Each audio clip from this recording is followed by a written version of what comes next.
Trecând prin diverse situații, Iuli simte tot felul de emoții.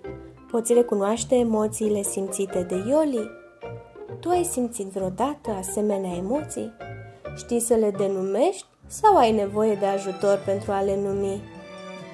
La ce nivel din turnul emoțiilor crezi că se află Iuli în fiecare dintre cele 12 situații de mai jos?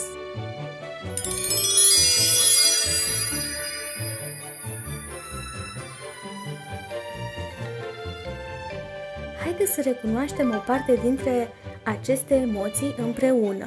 Pentru a înțelege mai bine emoțiile simțite de Iuli, vom revedea scene din episodul 1 al aventurilor cu Iuli, și anume episodul Ploaia. În această scenă, Iuli simte mulțumire pentru că a dormit bine, pentru că vorbește cu surioul său despre lucruri plăcute, pentru că urmează să se întoarcă la școală și se bucură să-și vadă colegii. Iuli simte mulțumire.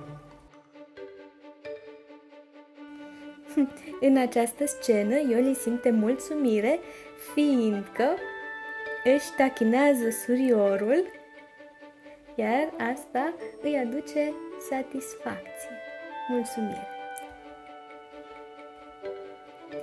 În această imagine, Iuli simte descurajare. El nu vrea să iasă din casă și să meargă la școală, se simte vinovat pentru că nu și-a făcut tema și în plus plouă și se simte foarte descurajat.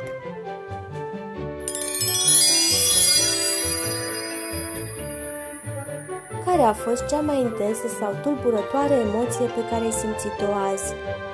De ce crezi că ai simțit acea emoție?